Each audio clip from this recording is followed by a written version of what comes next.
ഇല്ല, ഒരു രക്ഷയില്ല. KGF മുകളിൽ പോകും. പിന്നെ വൈറൽ കളയേണ്ട മറ്റേ പറയാൻ പറ്റും, കവർ കളയേണ്ടതൊക്കെ വൈറൽ കളഞ്ഞെന്ന് പറഞ്ഞാൽ കുറേ ഓഡിയൻസ് ഉണ്ട്. അയ്യോ അവന്മാർ ഒരു രക്ഷയില്ല. നല്ല സീരിയസ് ആയിട്ടുള്ള സീരീസിനൊക്കെ ചിരിച്ച് പറ്റിയ ഒരുമാരുണ്ടല്ലോ, ഒരു സിനിമ കാണാൻ വന്ന സിനിമ കണ്ടിട്ട് പോകണം. അത് ആൾക്കാരെ കൂടെ ശല്യപ്പെടുത്താൻ നല്ല അടിപൊളി സിനിമ, ഒരു രക്ഷയില്ല. ഫസ്റ്റ് ഹാഫ് കിടിലം, ഇനി സെക്കൻഡ് ഹാഫ് ഇനി വരാൻ പോകുന്നേ ഉള്ളൂ. അതിൻ്റെ മാരകയറ്റം വരാൻ പോകുന്നേ ഉള്ളൂ. അടിപൊളി. നിങ്ങളെല്ലാം ടിക്കറ്റ് എടുക്കാനുള്ളവരൊക്കെ എടുത്തു വെച്ചോ, കിടിലം പടം. ഇനി ഫസ്റ്റ് ഹാഫ് മതി നമുക്ക് സിനിമ മുതലാവാൻ വേണ്ടി.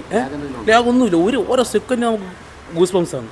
കുറച്ച് സമയം ഒരു ഇമോഷൻ കഴിഞ്ഞാൽ അടുത്ത് ഗൂസ് ബംസ് ഒരു രക്ഷയല്ല. KGF മുകളിൽ വരും എന്നാണ് എനിക്ക് തോന്നുന്നത്. സെക്കൻഡ് ഹാഫ് വരുമ്പോഴത്തേക്കും ഇനി ഡബിൾ റോളിലെ രണ്ടാമത്തെ റോൾ വന്നിട്ടില്ല, വരുമ്പോഴത്തേക്കാണ് ഇനി അടുത്ത് അതിൻ്റെ ഒന്നും ആയിട്ടില്ല.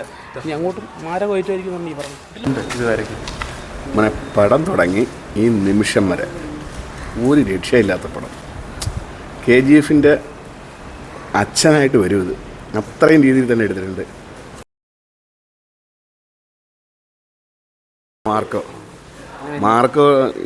മാർക്കോടെ അപ്പൂപ്പനായി വരും ഈ പടം. അയ്യോ എൻ്റെ പൊന്നെ ഭ്രാന്തായി. പകുതി വരെ ആയിട്ട് നമുക്ക് ഗീത് മോഹൻദാസ് നമ്മുടെ പെണ്ണ് പോയിട്ട് ഇത്രയും വലിയൊരു പടം എടുക്കുക എന്ന് പറഞ്ഞാൽ നമ്മളെ മലയാളിയൊക്കെ ഒരു അഭിമാനമാണ്. അഭിമാനം എന്ന് പറഞ്ഞ പോലെ അത്ര നല്ല പടം, സൂപ്പർ പടം. ഫസ്റ്റ് ഹാഫ് ഓക്കെയാണ്, ഇനി സെക്കൻഡ് ഹാഫ് വാരിയിട്ട് താരത്തില്ല. ബ്രോ മലങ്കൾട്ട് ലോഡങ്ങിയാണെന്നാണ് തോന്നുന്നത്. സത്യം ധാരണമായിട്ടാണ് തോന്നിയത്. ഇതുവരെ കണ്ടിടത്തോളം വലിയ ഗുണമൊന്നുമില്ല. മേ ബി എനിക്കൊന്നും ഈ മറ്റേ ഡബ്ഡ് ആയതുകൊണ്ടായിരിക്കും, മലയാളം ഡബ് ആയതുകൊണ്ടായിരിക്കാം. പക്ഷേ മലങ്കൾട്ടിലോട്ടാണ് പോകണമെന്നുള്ളതാണ് തന്നെ തോന്നുന്നത്. വലിയതൊന്നുമില്ല. റോക്കി ബൈയുടെ ഹാങ് ഓവർന്നൊന്നും പുള്ളി വന്നില്ല. ഇടയ്ക്കൊരു സീനിൽ തിയേറ്റർ സൈലൻ്റ് ആയപ്പോൾ യാവനോ വിളിച്ച് റോക്കി ബൈ എന്ന് വിളിച്ച്. കാരണം എന്ന് വെച്ചാൽ ആ ഒരു രീതിയിലൊക്കെ തോന്നിപ്പോവും. എന്ന് വെച്ചാൽ പുള്ളിയുടെ ഡയലോഗെല്ലാം ഇപ്പോഴും ആ റോക്കി ബൈ എങ്ങനെയാണ്, ഇത് മറ്റേ റോക്കി ബൈ ഫസ്റ്റും സെക്കൻഡ് ഇടയ്ക്ക് ഒരു പടം വന്ന് എങ്ങനെ ഇരിക്കും, അതുപോലെയൊക്കെയാണ് തോന്നിയിട്ടുള്ളത്. ഒരു വലിയ ഗുണം തോന്നിയിട്ടില്ല.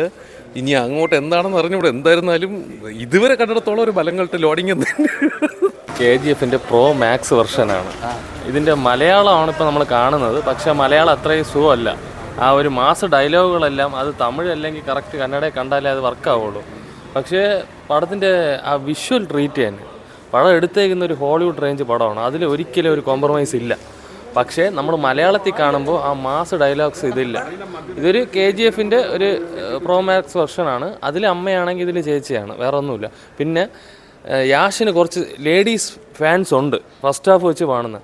ആ ലേഡീസ് ഫാൻസ് ഈ പടം കണ്ടു കഴിഞ്ഞാൽ യാഷിനോടുള്ള ഒരു ഫാമിലി ഓഡിയൻസ് ലേഡീസ് ഉണ്ടല്ലോ, അവരോട് യാഷിനോടുള്ള ഒരു ഇത് കുറയും, ഇമ്പ്രഷൻ കുറയും. അത് മാത്രമേ ഉള്ളൂ. അല്ലാതെ വേറെ ഫസ്റ്റ് ഹാഫിൽ വേറെ ഒന്നും പറയാനില്ല. ഇനി സെക്കൻഡ് ഹാഫ് കണ്ടിട്ട് പറയാം. എന്തായാലും മലയാളിയൊക്കെ തന്ന ഒരു ഓണ ട്രീറ്റ് തന്നെയാണ് യാഷിൻ്റെ. സൂപ്പർ. അതുപോലെ തന്നെ നമ്മുടെ സംവിധായക ഗിതുമോ പൊളി. Thank you. ഹാപ്പി ഓണം. ഡബ്ബായോണ്ടാണെന്ന് അറിഞ്ഞൂടാ, എന്തോ ഇതില്ല KGF ആ ഒരു ഇത്. പക്ഷെ മേക്കിംഗ് കൊള്ളാം, അതൊക്കെ കണ്ടിരിക്കാൻ കൊള്ളാം. പക്ഷെ മലയാളം ഡബ്ബായോണ്ടാണെന്ന് തോന്നുന്നു. ഒരു ഇത് കിട്ടുള്ള കോമഡി തന്നെ. ഡബ്ബാണ് കോമഡി സത്യം പറഞ്ഞാൽ. ചിരി എന്ന് വെച്ചാൽ മുട്ടൻ ചിരിയാണ് ഇവിടെ. മലയാളം ഡബ്ബായതുകൊണ്ടാണെന്ന് തോന്നുന്നു.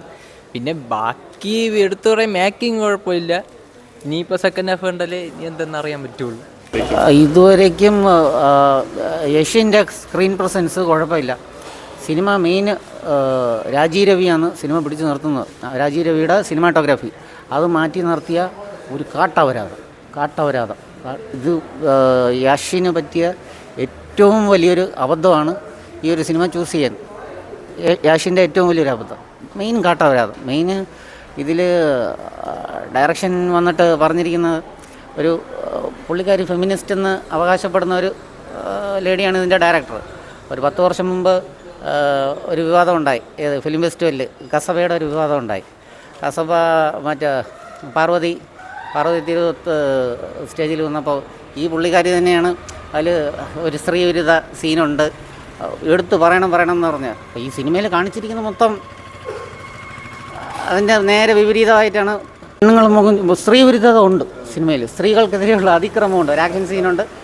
അത് എന്തൊക്കെ ആക്ഷൻ സീനായാലും അത് സ്ത്രീകൾക്ക് എതിരെയുള്ള ഒരു അതിക്രമം തന്നെയാണ്. അപ്പോൾ ഇവർ ഫെമിനിസ്റ്റാണോ അതാ ചുമ്മാ WCC സംഘടന ഉണ്ടാക്കി ആൾക്കാരെ കണ്ണിപ്പൊടിയിടാൻ ഉണ്ടാക്കിയൊരു സംഘടനയാണ് അവർ? ഈ പ്രത്യേകിച്ച് ഈ ഫെമിനിസ്റ്റ് എന്ന് അവകാശപ്പെടുന്ന ആൾക്കാർ എടുക്കുന്ന ഒരു സിനിമയാണ് ഇതെന്ന് നമുക്ക് തോന്നിപ്പോകും.